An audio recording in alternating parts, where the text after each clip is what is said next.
In 1901, British troops were fighting a brutal war over the gold-rich territories of South Africa. The Boer War was fought between the largest empire in the history of the world and a small force of untrained Dutch farmers, or Boers. The British Army arrived here, supremely convinced they were going to give the Boers a damned good thrashing. They were dressed in their latest cunning uniform, coloured dust, or to use the Indian word, khaki.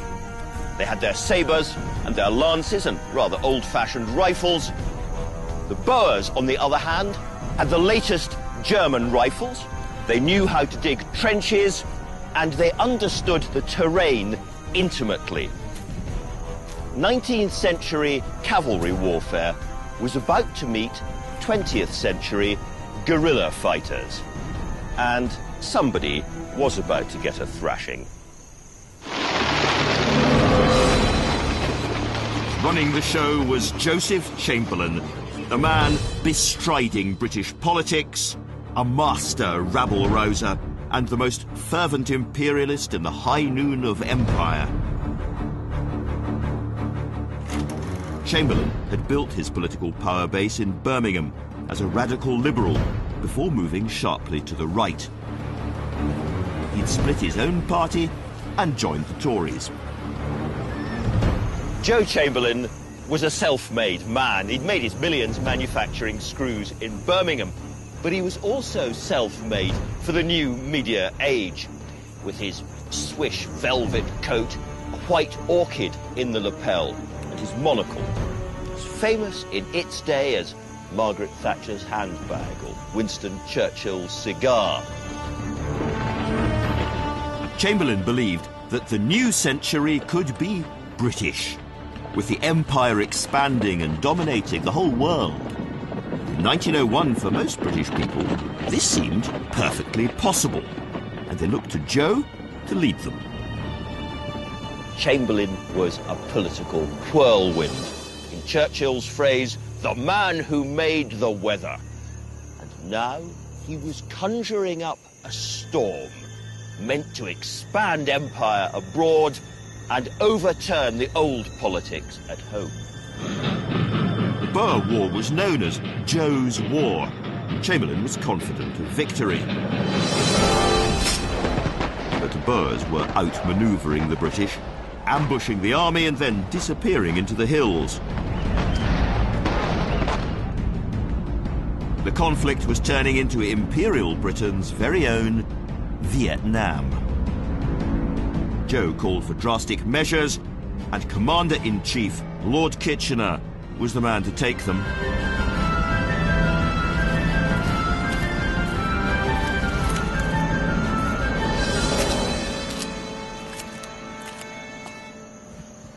In order to flush out the guerrillas, Kitchener created a vast barbed wire net spreading right across the country with 8,000 defensive blockhouses like this one at every corner. British forces swept through the countryside, killing cattle and sheep, burning crops. There were 30,000 undefended Boer farmhouses. Every single one of them was burned to the ground. This destruction left thousands of Boer civilians, mostly women and children, homeless. But Lord Kitchener had a plan for them as well. The British Army rounded up around 160,000 women and children, crammed them into wagons or railway trucks, and transported them to hastily improvised refugee camps, which, guarded by the army, quickly became outdoor prisons, and then, thanks to military incompetence, not by design, they became places of horror. Kitchener's policy gave the world a new phrase: concentration camps.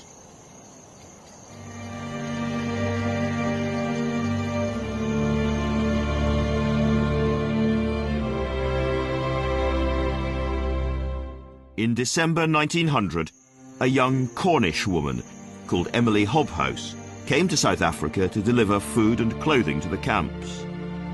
She found women and children living in tents under the relentless sun, starvation rations, terrible sanitation, swarms of flies everywhere.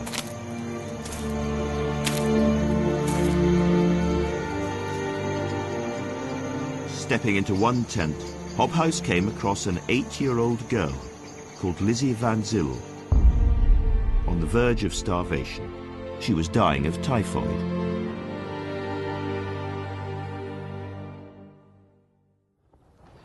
Emily Hobhouse decided it was her duty to tell the people of Britain exactly what was being done out here in their name.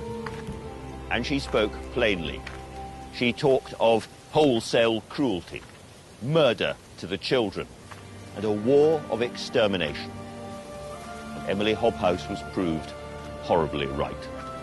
26,000 Boer women and children died in British concentration camps. 80% of them under the age of 16.